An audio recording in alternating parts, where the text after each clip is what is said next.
Hello, and welcome to this episode of Holistic Emails, Email and More, a Q&A with. I'm your host, Skip Federa, and today we are talking about innovations in email, specifically innovations in email marketing. And now, as this is your show, and we bring the experts, but it's your questions that drive the conversations. Please get your questions into the Q&A tab on the left-hand side of the screen. We're doing this live. It's unscripted, it's unrehearsed, but today is going to be a whole lot of fun. Our guests are really awesome. Now, before we go any further, we couldn't do any of this without our sponsors. This season's platinum sponsor is RPE Origin. Now, RPE Origin's team of email experts has been obsessed with email marketing for nearly 20 years. From strategy to creative to execution to data analysis, they help companies increase their email ROI through a cross-vertical data-centric approach. Our silver sponsor for this season is Email Expert. Email Expert is an online community and organizer of both in-person and online events, hosting renowned conferences like the Deliverability Summit, Festival of Email, and the Martech Festival. Beyond events, Email Expert offers a comprehensive vendor directory, an industry blog, and opportunities for online learning and certifications for its members. Email Expert is committed to equipping you with the latest insights and tools to excel in your email marketing endeavors. Now, I can't believe it, but this is episode 9. This is the last episode of season 5. The last episode is always fun because it's, yay, we're done. It's like the last day of school, but it's always a bit sad because it's the last time we get to see you for the year. Now, if you missed any of our previous shows for this season, or you want to dip into the back catalog, go to www.holisticemailmarketing.com and click on the events item in the menu to check it out. Now, as I said, we've put together a brilliant panel for you today. When I say brilliant, it's not just me saying brilliant. I always say brilliant. I always say the panel's great. All our panels are great. Don't get me wrong. But this panel has almost a proof point that they are all brilliant. And you'll see what it is as we go through them. Joining me on the virtual sofa are Kelly Haggard, award-winning thought leader and VP of Marketing Innovation at Synchrony; Ryan Phelan, award-winning thought leader and CEO of RPE Origin; and with me, as always, is award-winning thought leader and best-selling author, Kath Pay of Holistic Email Marketing. Hey, gang. Hey! Hey, how's everybody doing? We need to get you an award. Okay, that's a different podcast. We'll do that. We'll do that later. But thank you. I appreciate that. So our time passes too quickly, folks. So get your questions into the Q&A tab. Now, as I was preparing for this session, I was reminded of the summer of 2007. Not because that was the summer that the first iPhone launched, although that seems prescient today, and we're going to be talking about the 18th iteration of the iOS anyway. And not because it was the first time we heard that zenith for our American audience of teen angst. Mom, Phineas and Ferb are creating a title sequence. But rather, I was reminded of a spat between two industry luminaries who shall remain nameless. This spat was carried out on Twitter, now called X, and itself was only a year old. It might have, in fact, been the first spat on Twitter. Doubt it, but maybe. And it certainly would not be the last. Now, for those who don't remember this spat, it was a spat about innovation. Essentially, one luminary accused the other of not pushing email marketing forward because their organization was still talking about the same email best practices that we'd all been talking about for 10 years. It was a silly spat, but it was true. The email technology we use today is still fundamentally based on technology developed before the space program. There had been some technological innovations in the early 2000s, but those were being rolled back due to security concerns. There just was not much you could do to innovate email and innovate in email marketing. Fast forward 17 years, and email has gotten very exciting again. It feels like there's a lot of innovation going on, not necessarily with the underlying email technology, but more around how we can use it better to achieve our marketing goals. So I'm very excited to kick off this discussion. And Kelly, let's start with you. I'm going to get to everybody, but I want to start with Kelly. What's one recent innovation or change in email marketing that you believe is making the biggest impact on marketers today? I think the biggest thing is getting people to stop basing the success of their email on the open rate. With the Apple iOS updates, with the bot opens, and losing that visibility for what for most people ends up being half of their audience into open rate and engagement, changing the paradigm, forcing people into it. I think there's a lot of people that have been doing it along the way, but it forced everybody else that was lagging behind to look at the success of their emails differently. I think that's one of the biggest changes is it finally, everything that this group has been preaching for years of going beyond the open rate, now everyone's forced against the wall to come up with another way to look at the success or to have a more balanced approach of looking at it anyway. And I think that that's really big, both for internal and external, because we all got used to saying, hey, open rate is a component of the success, and now it's downplayed so much. Kelly, I now have this kind of mental image of you as Darth Vader holding up the email industry by the throat saying, I'll make you listen to me and ignore open rate. I find your lack of listening to be disturbing. Ryan, how about you? Back in the day, let's go back 15 years. There was the great ESP wars, to make it sound like a Star Wars thing. You had cheated digital or cheated mail. You had exact target responses battling for supremacy in the space. And what that battle did was bring up everybody else because they would come out with innovation. It would trickle down, and all the second and third tier and some of the first tier ESPs would grab onto that technology and innovate and try and compete with them. And it was a time where the platforms really excelled and everybody had their niche and everybody had their thing. And it was quite exciting to do RFPs. Fast forward to the acquisition of Responsis and the acquisition of Exact Target, that innovation stopped at the platform level. And so what we've seen for the last 10 years is the ESP class just sitting on its back end and doing nothing, firming up their technology, making sure they can handle capacity. But there really hasn't been any advancement in the technology for quite a long time until we came to AI. And so now you see the email wars between Marigold and Zeta. You see them between the other first tiers of what AI component can they actualize, right? If I quote from Shar, it's not that you have it, it's how people and your customers use it.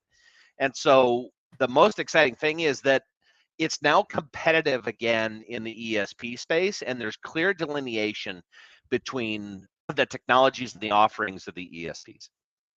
Yeah, that's an interesting one. I remember the ESP wars, and a lot of the innovation there also came from the marketing department, convincing customers that no, that new feature that they have, that's not, you don't need that. You don't need that feature because we haven't built it yet. But once we built it, it's going to be the best feature ever. It's going to be the best. When you need it, we'll flip the switch. That was actually what we used to tell people when I was at Responses. Sales pitches were, you don't need this today, but when you do, we'll just flip a switch and you can have it. Now, behind the scenes, they were like, we need to build it before they need it. Oh, the good old days. Also, you name dropped Shar. That's Shar Van Beesbrook from Forrester. If you haven't gotten familiar with her writings, definitely get in there. Kath, I'm not sure what's left, but go ahead. What's the innovation or change in email marketing that is making the biggest impact for marketers today? So for the here and the now, and for this past year, I'd definitely say Gen AI, which is different to AI as a general. Gen AI, generative AI, using with copywriting and everything like that. One thing, it makes me happy because it actually is now putting a little bit of a focus on copywriting for email, and which has sorely been overlooked for many years. But in the very near future, I know I'm being greedy because I'm putting two. In the very near future, it's going to be more that we're bringing back an old topic that we have discussed many times before, continually over who knows how many years. Images blocked, right? Designing for images blocked, which means now, because of iOS 18 and what they're rolling out, and as people pick up and it becomes a greater uptake of iOS 18, we're going to end up having issues with those emails that are fully image-based, because they're not going to be really able to avail themselves as well as HTML-based emails of digest views, previews, and summarize. That's a conversation to be had. That's for marketers needing to be aware and to be ready and to be discussing internally if you are currently just doing image-based emails, because that's going to be a bit problematic for you in the future. But for the now, definitely Gen AI. On the upside, though, you can use Gen AI to write an actually useful and descriptive alt tag that might get somebody interested in opening that image. But I totally take on board what you're saying, and I'm glad you said Gen AI, because that's where I wanted to get that on the table and out of the way quickly. And as I was thinking about putting this together, I took a cynical approach, and something yesterday happened that made me change my approach. So over my breakfast yesterday, for those who don't know, I've been living in America for the last 3 or 4 months. So over my breakfast yesterday, I saw a story on the Today Show about the backlash against Gen AI and the Coca-Cola's Christmas advert. If you haven't seen it, check it out. In fact, I'll put a link to the news article in the chat in just a second. But the piece referenced a story about how the owners of KFC and Taco Bell have seen significant increase in engagement from their AI written emails. Now, I'm sitting there thinking, being AI skeptic, I use AI a lot, but I don't know how many people are actually actively using it in their marketing. But I got to figure if Hoda's talking about AI generated copy, then it's got to have become pretty mainstream. So, Ryan, has using Gen AI to draft email copy and develop imagery for your emails, is that just table stakes now? Is everybody doing it? I'm not sold on it. Taco Bell may come out and say they're having great success, but is that a PR slant to what they're doing, or is it actuality, right? So what's the process? What are they going through? What percentage did the AI copy take them and then they had to finish it off?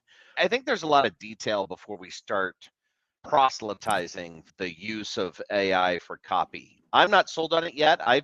We have used AI on our side for different things, and it takes a lot of tuning, a lot of work, a lot of effort, and good things take a lot of work, but it's still not something where I would let it write it and off it goes. Nor am I convinced that the time you save in AI is not the time it would have taken a really good editor, a really good copywriter to churn out the same stuff.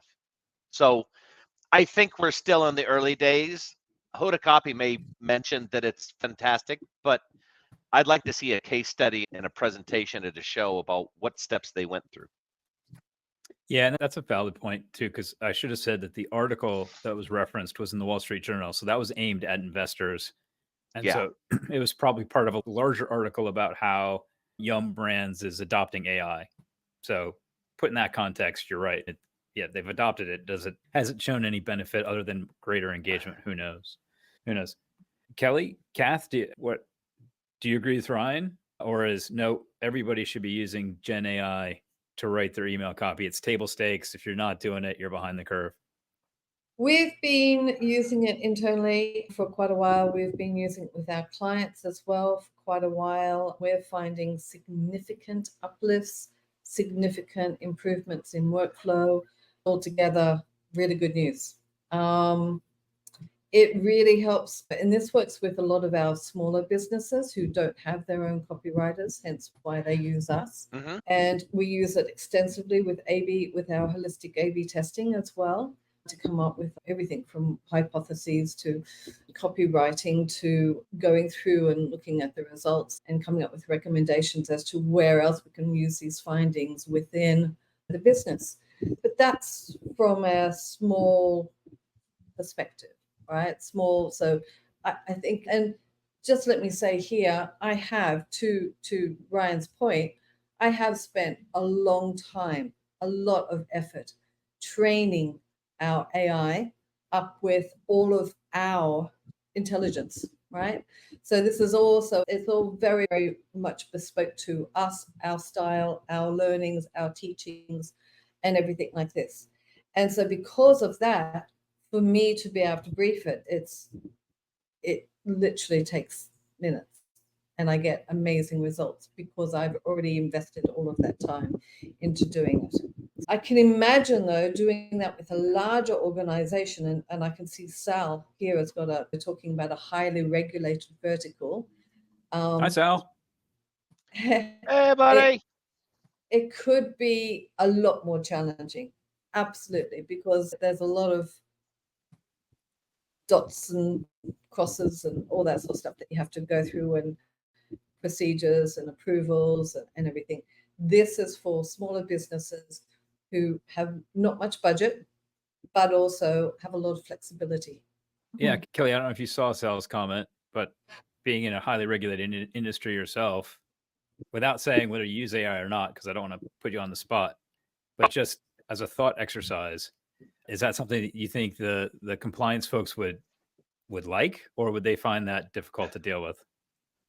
When we look at something like AI, it's machine and man. So it's person that actually would look at it and review it.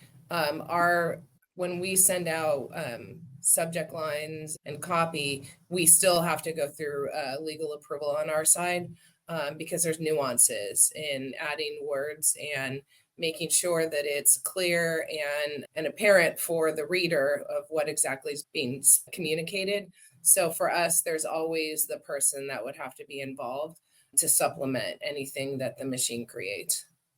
But to your point, Kelly, I was going to say to your point, that still is needed. And I believe that we are nowhere near that place where we can automate. I've seen, and I've dealt with deliverability problems with users who are sending out AI generated, not reviewed, not edited, nothing like that by a human. They've just sent it out, and it's diabolical. It's really bad.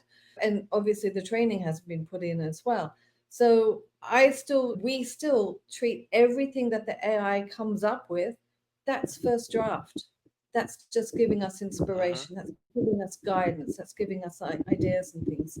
So as a step, I saw this recommendation the other day, but as a step, if you don't have the bandwidth or the time and Kelly, we're going to get back to this in a second about getting ready for AI, but you don't have all your eggs in a basket that you're able to use to train your AI. I saw this recommendation where you create a list of don't use these words and phrases. Because one of the challenges with AI is it's really easy to see if it's been written by AI, especially for another AI, because it'll use very stock phrases that it thinks humans use, but we don't. We only use them when we write on the internet. That's where most of these things have been trained. I do want to follow up on this next thing, Kelly, as coming from the brand side. What kind of journey have you been on, and how would you advise our listeners in terms of getting ready to start to deploy AI within your marketing efforts? Yeah, and that was something you and I had talked about. Is I've going to some of the industry conferences and events. You talk with other marketers in the space that are looking to get started on AI, and I know, hey, yeah, absolutely, let's look at getting started. And you realize how your own program, there's things that you could and should have in place before you even think about AI that at least a lot of the other marketers I spoke to aren't doing today. I think we've looked at tagging at the email level to understand the content that people are engaging with and what we're putting out there, but not on the asset level. There may be a CMS that's working with the email, but we're not tagging that on the email side to say, hey, this particular call to action is related to this, and it really resonates with our customers. So this asset is a great performer in the email channel. And so we have that as a baseline before we, start to explore putting AI in there. I think a lot of people haven't thought about tagging it to that level, which is where I think something like AI is going to be able to blow it up beyond what we're doing today. So if I know that they're clicking on a specific offer and it's a percentage off and it's it's over 10% or however we tag it, then I can take that and feed in that model before I even get it set up and running. So that's the piece I think that everyone needs to think about, is really getting AI ready before they jump into AI. And it's having those learnings of that information to actually be able to feed to the machine when you're ready. And I think that's an area a lot of people aren't as concise as they could be. So it's going to be a longer process to get the AI stood up and running. Sure. You got to be really detailed. let's move on from AI because clearly Ryan is bored by that. I'm not bored. Oh, come on. I Damn heard it. that yawn. I know. I forget I have a microphone on sometimes. One thing that I would caution people is in all the discussions of AI, it always seems to come back around to copy, right? And there's so much more out there that we need to explore, from data manipulation to cohort analysis to a lot of the advanced scientific stuff, data sciences stuff, that really is the true application and extension of AI. I don't want copy generation of AI to turn into A/B test of my subject line functionality. We were always obsessed about, I'm going to test. Do you test? Yes, I test my subject line, and that's all I test. Do you use AI? Yes, I do it for copy, but I don't do any of the other stuff. If you're a good marketer, yes, focus on the copy and how it can excel your program, but think downstream from that. What is the extension, the next move that's going to help us to fast track a lot of the things that have typically taken us 3, 6, 9 months to execute on? Yep. I agree with that, but I think also baby steps. I think it's like master this bit, understand, then get excited, really familiarize yourself with it, do some little trials, and that's basically how you're going to learn. That's how. I am not an advocate for going in and finding prompts, right? And using them. If you're really stuck and you really got nowhere to go, okay, you can try and start off with them. But let me tell you, from all my using Gen AI, I've never used a prompt. Do you know what I do? I brief him. Oh, yeah. Him. I call him. He's got a name. So that's exactly how you do it, is you just do it. So once you've got that. But that is a prompt. It's just a really detailed one. It's a detailed one, and you might want to layer it too as well. And there's a special name for that, but I can't think of what it's called. You just do little bits at a time and doing it. But that's for us to be thinking it's a prompt. I met too many people who think it has to be absolutely specific and absolutely this is the only way you can do it, and you have to use these exact words and you have to do asterisks here and everything like that. It's not that limiting. There's a lot more. Try it out. Just talk to it like you talk. And actually, the more you talk to it, it'll learn how you talk, and it will actually it'll understand your shortcuts. Absolutely. I think you brought up another point, is I think there's a lot of people that are still afraid of AI, but we've been doing the machine learning pieces of AI for years. We've been doing send time optimization. And I think really just being able to take that and build off of it, like we're already getting some of those foundational learnings and we're already doing it. So it's not Gen AI is what the graduation is North Star of what we're moving towards, but really we've been doing it in different ways leading up to Gen AI. That's very interesting. And I think Brian made an interesting comment in the chat, if you all missed it, talking about working with an AI director that treated an art director that treated the AI as an employee. I had an interesting conversation with one of my favorite art directors, and I used to work for a big agency, and I used to go to the pitches, and I used to sit in the back of the room and roll my eyes when, and if you saw some of my presentations from 10 years ago, I would talk about the art director and the roll neck with the beret when they would describe the pieces that they were pitching to the client. I'm like, where are they coming up with this? Hooey.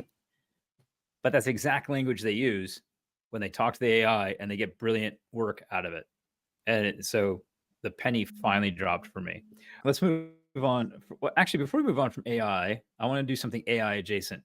Kath, you and I were having a conversation the other day about email expirations.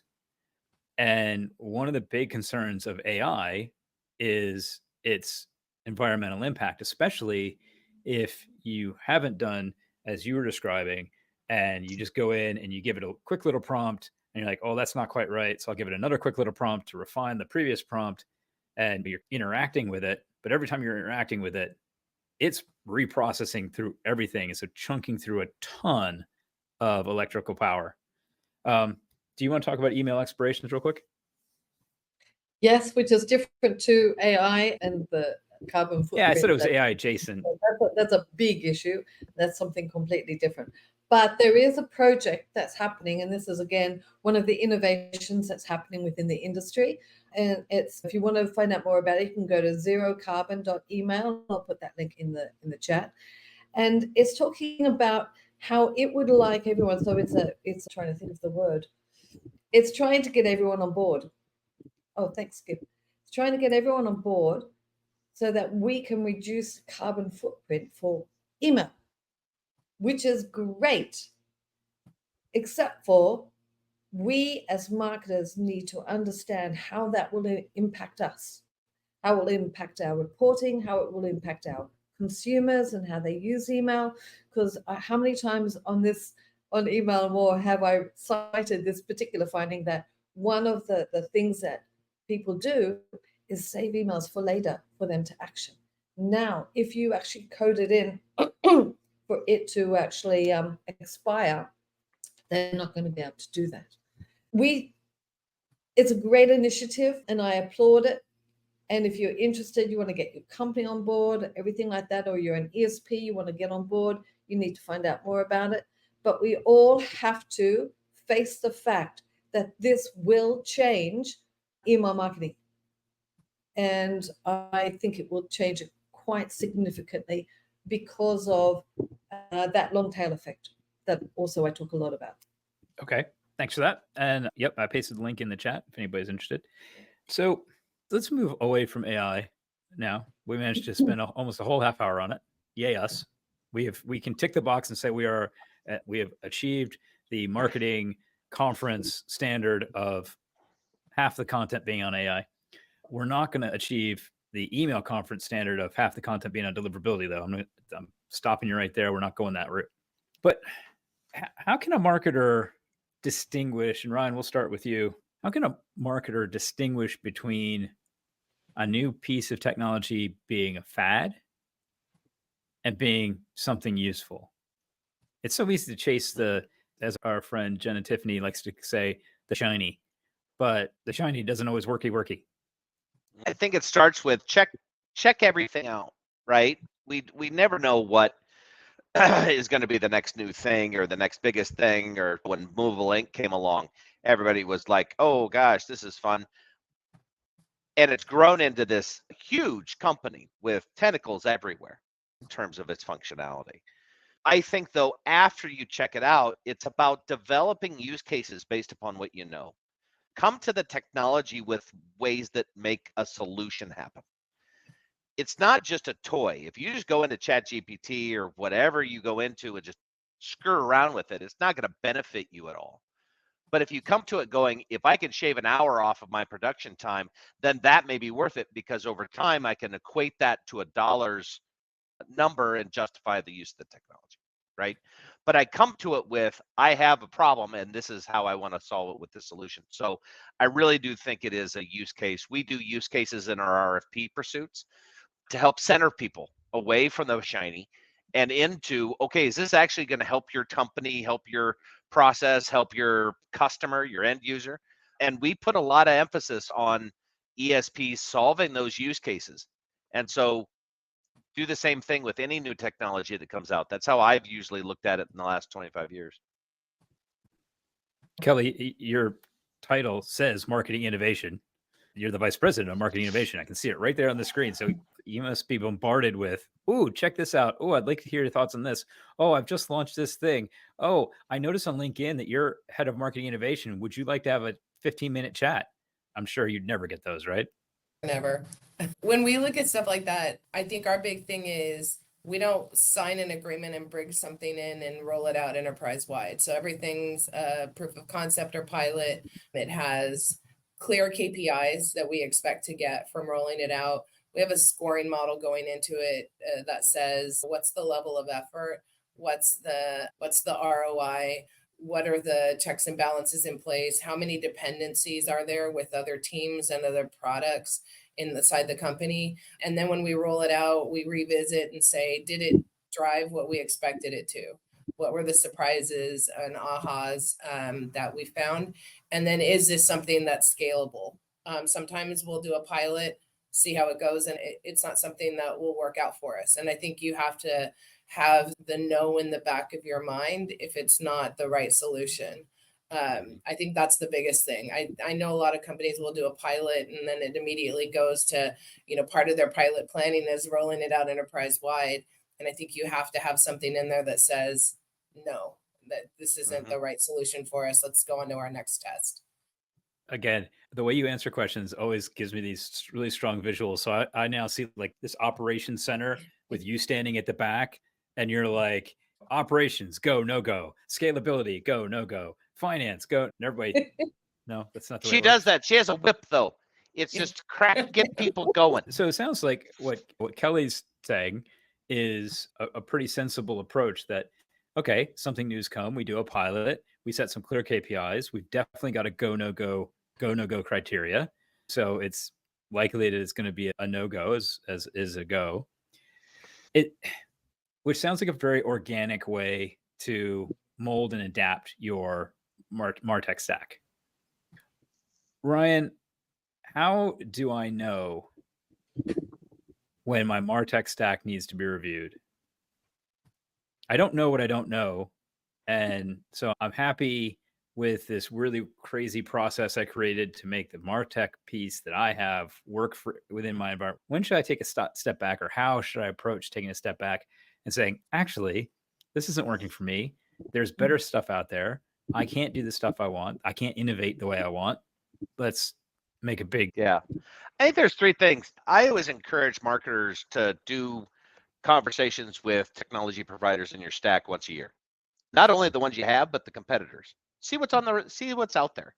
Look at the field and just be familiar with, if you're on Salesforce, look at what Zeta's doing. Look at what Marigold's doing. Look at what digital is doing, right? Look at all these technologies and just keep abreast of those. That's number one.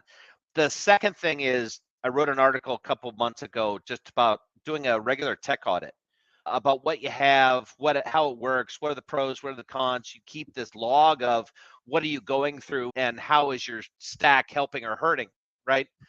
And three, we generally find that people switch technologies, do an ESP migration when the pain of being with them is greater than the pain of moving, that things are just going so wrong so many times that marketers will say, I would rather go through a full-scale migration than stay on this platform. And because we all have that, we don't like change. We don't like to move from A to B. But at the point in which you just toss up your hands and goes, I am limited by the technology that I have, then it's time to start that process. And I would say in that process, do it with help, because it is incredibly complex, not just the migration, but the RFP itself. And it needs to be something where you're getting advice from people that have always looked at the entire field. Do you know what I find, though? I find that a lot of the time the marketers, it's only when I come on in as an external consultant. Yeah. And I go, okay, why are you doing that? Why is that taking 4 steps? Yeah. Why have you had to create a workaround? They've now just normalized it. That is now the norm. It's accepted. It's how it is and everything. And I'm like, you can improve those processes. You can be much more advanced, email marketing if you had a different system. Yeah. A lot of the time, they're not even aware of it just because that's just how it is. That's always how they've done it. Yeah. Yes. Well, Yeah, and that's why I think you see so often a Martech stack shift when you get in a new marketing director, a new CMO, because they're the ones that come in and they're that external pair of eyes. So if you're a CMO or you're a global head of email marketing or whatever your role is, and you've been with your company for a few years, it's probably worth getting a consultant in just as a fresh set of eyes to point out to you that Sue Ellen and John Boy have, see what I did there? Sue Ellen and John Boy have developed these processes to get their job done. You don't even know they're doing it because they just figured it out and that's what they do now. Yes. So it's become SOP, but it's not, and it shouldn't be. And there's a better way to do it.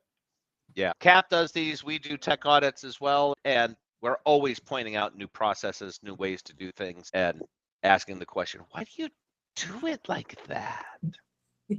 Or and if you can't Sincerely.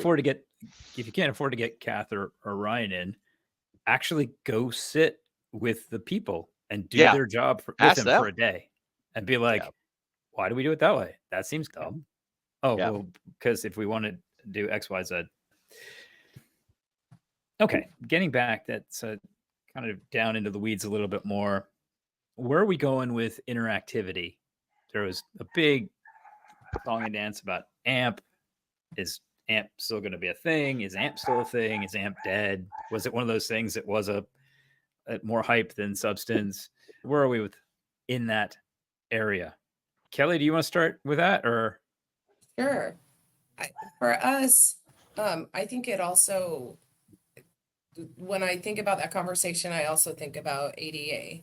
I think about there are things we can do in email, but someone told me probably 20 plus years ago, you always code and set up your emails for the lowest common denominator. So you prepare for the fact of you can do this stuff, but what's that experience going to be like? How many people do you still have on AOL and MSN? MSN's probably a problem like AOL, but where you've got people that are accessing it where the technology is not going to be supported, and then it's not worth it. We can do device detection, obviously, and do some differences in how the content's delivered, but it makes sense for us with the customer always in mind that you're going to make sure that everyone will be able to actually see the message you're putting out there. So I think it's great to have it, but depending on your industry too, you're going to have those that have very simplistic email services that they're accessing your messages through. I think it's got a use, but just move a link, or Campaign Genius, or any of these vendors that do real-time content, right? Do you use it every time? Do you have to use a countdown clock every time? You don't.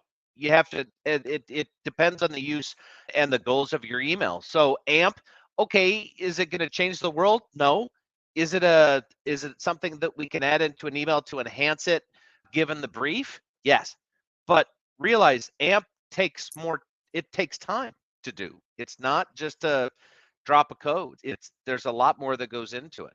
And so I think it got a lot of hype as something that changed the face of email. But in actuality, the adoption has not been at the rate that the hype was, just because it's okay, but I wouldn't use it every time. Yeah, I totally agree. The level of investment of time and effort and everything into setting up AMP tends to nominate it best used in automations, right? Something that you're going to get in the long term, you're going to get the return on investment. Plus also the innate nature of what you can do with AMP is also a very helpful nature. And so that also lends itself to being in automations. If you're wanting to do it, I think definitely go and check out how you can be using it, availing yourself of it. It does make the user experience better in many cases, depending on what your use case is. To do that on a regular basis for a campaign, you need to have a really great, either be using a system. There's a couple of systems out there like Netcall who have already got this pre-built and make it quite easy for you to do it.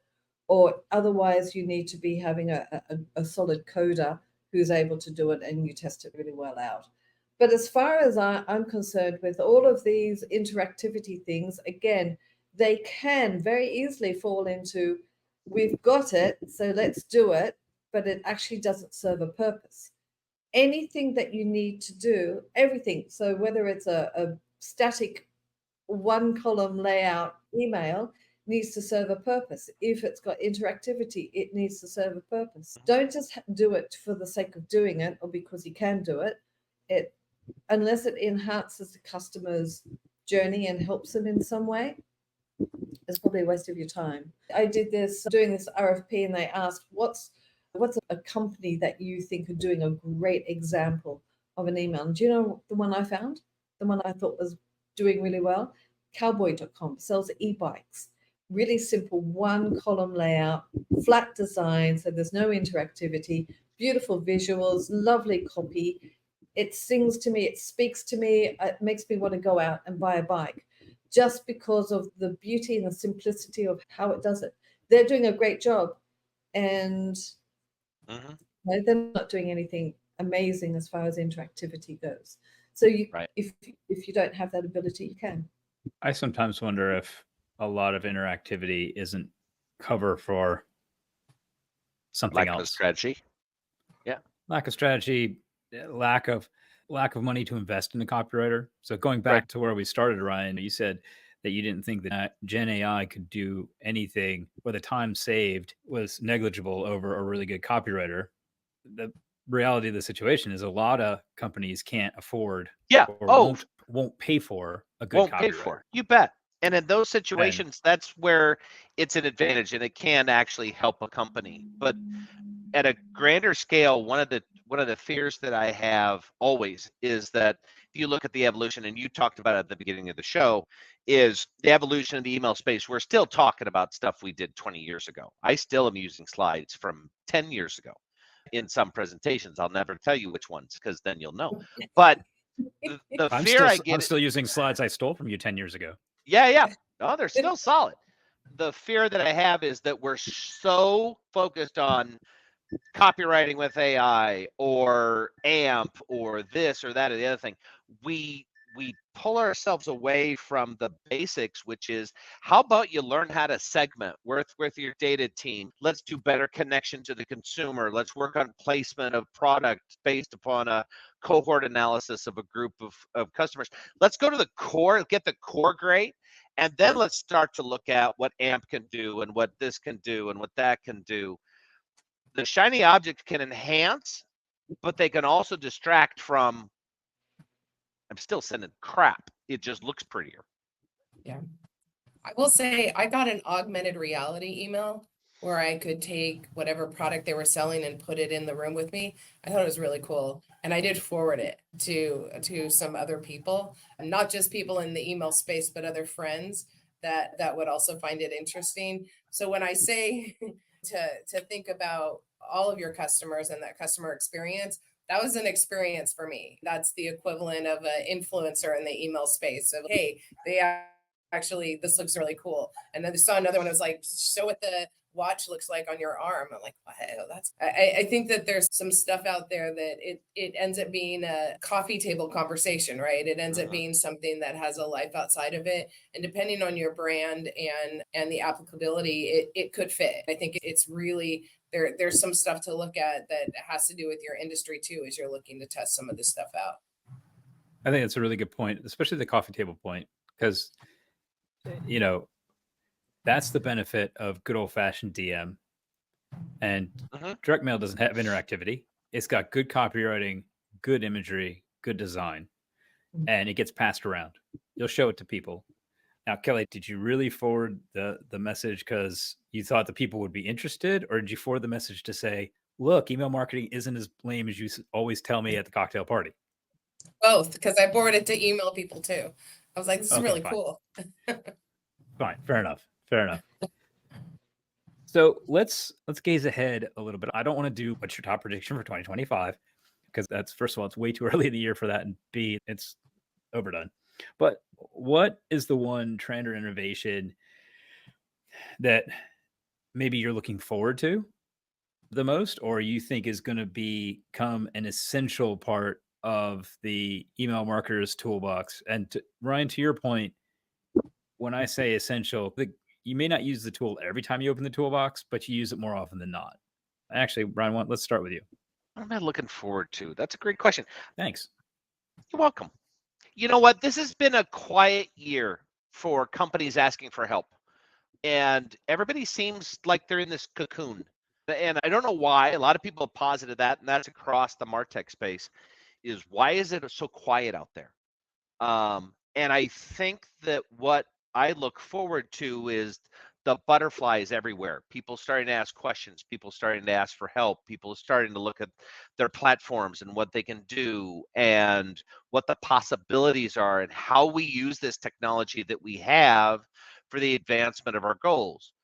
That's the one thing that I look forward to, is just that question and that conversation with a lot of different marketers who for the last 12 months have been holed up and just pulling on their own, right? And God love them for doing that. But I do look forward to the conversation. I'd leave Sorry, everybody speechless. Okay. No, I managed to do some sort of weird Zoom thing, so all I could see was your nose. Good nose. Kath, Kelly, Kelly, let's start with you. What are you looking forward to? I think I'm looking forward to most is the resurgence of the email marketer. I feel like to Ryan's point, I think there's been a lot of it's been quieter than normal. I think with AI, I think getting AI ready, figuring out what to do with AI, customer journeys. I think that the email marketer is going to have a louder voice this year as they start to look at it against the entire marketing stack. I think it's going back a little bit of going back to the basics, but applying it to the new technologies and more automations, more journeys across the entire marketing experience. So online, offline, DM, and how AI fits in all of it. So I think that it's going to be a year where there's going to be a lot of great things that happen. Some of them new, and some of them it's dusting off what everybody already knows. And the email marketer, I feel, is going to have a louder voice this year. 2025, the year of the We're email back. marketer. Year, T-shirts. yes. We'll get T-shirts. Yes. Secret handshake, all those things. Yeah, I agree with both of you. Kath, what are you looking forward to? I've been busy because what I've seen, what I've observed, like Ryan, I really study the industry, I study the market. Obviously it's very integral to my business and everything. So I'm always quite very observant of it. And one of the things that I found out over the many years I've been in it is lack of copywriting skill, because writing for email is different to writing for the web. And that then is also another issue, right? Because a lot of teams might call upon their copywriter, but they're their website copywriter and they don't know about writing for email. So when we've trained ours to actually write for email. So our AI, that is. So copywriting, I think there is going to be a resurgence in the psychology side of things, using cognitive biases, going and understanding how to create a persuasive yet not manipulative, right? Use it for good email that sends the customer on their journey and helps them to have an easier process of deciding whether they want to buy or not, right? That's what cognitive biases are for. Plus also the big thing which has always bothered me, which is why it's get on my horse and ride with this one, A/B split testing. I have been talking about these training and everything, and the response that I get from everyone that listens is pure excitement. So they're excited about the psychology side of things. They're excited about the testing. And so I am excited because they're excited. And I do think there is going to be a resurgence in both of those. I do think not a resurgence because A/B testing's never been done properly, but there's going to be an uptake. But yes, I don't, I'm just excited about those. And I do believe it is going to happen. It's not going to happen overnight. It's not going to take the world by storm. It will happen over time. So yeah, excited. Well, Kath, you didn't take the easy one, so I'll take the easy one. I'm excited about the new edition of your book, which is coming out in 2025. Yes, end of Feb. Pre-orders available now. No, I made that up. That might not be true. But it is. Watch this you can space. Go on the home side, you can't pre-order. You can put down register your interest and such. And we'll let you know can when register your interest. And don't forget to tick that opt-in box so the Kath can email you. Yeah. Okay, so one last question before we go. Our time is running short. So for the people that are listening to this going, this all sounds brilliant, but where do I start? Do I start with AI? Do I start with AMP? Do I start with testing? Do I start with reviewing my tech stack? Their heads have just gone. Let's give our audience one practical tip to how they can start looking to innovate in their email program. Ryan, we'll start with you and then go to Kelly and then Kath. Oh, cool. You know what? And I'm not being paid for this endorsement, but I would buy Kath's book and read it. And then after you're done, make some notes in the columns. highlight sections, use it as just a reference point, get done with it, and then look at your program and go, would Kath be proud of this? And I have still 8 copies down there, and I've sent out like 20 of them to people and clients and that kind of stuff. I think at a certain point, you have to admit that you're in the process. You're in the map, as Joey would say on Friends, right? You have to get out of the map. And the only way to do that is to really look for external ideas and help. And that could be Kath's book. It could be calling Kath or I. It could be whatever. But you need to focus on something long-term, not just a webinar, not just a conference. Reading that book is the process to which you'll divide the ideas up to the innovation arc that you have for your own program. And then bang, right on time, Kelly's internet reconnects. Kelly, what's your one tip? My one tip is look at your pain points. Look at the things that take longer than you logically think they should, that are harder than you think they should be, and evaluate, is that your tools, is that your processes?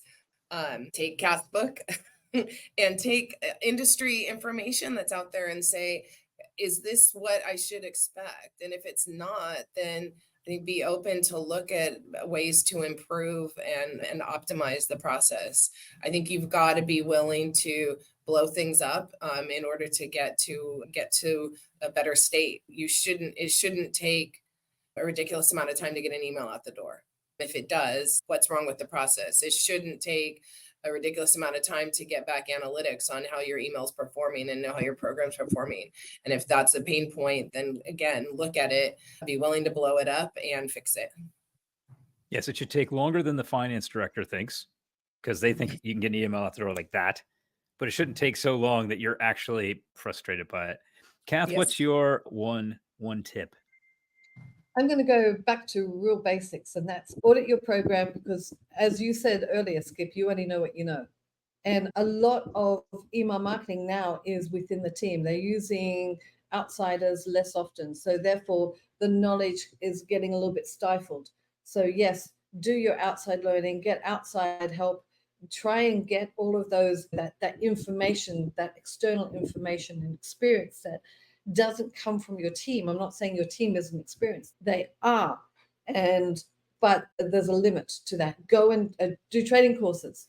Little quick one. We're going to start up a holistic email academy in the new year. Stay tuned for that as well. So do training courses and everything, but start at the basics. Audit your program, because you don't know what you don't. I think that's great. I'm gonna summarize what you all said a little bit with mine, which is a bit of a mantra that I developed in a previous life with a colleague. But think big.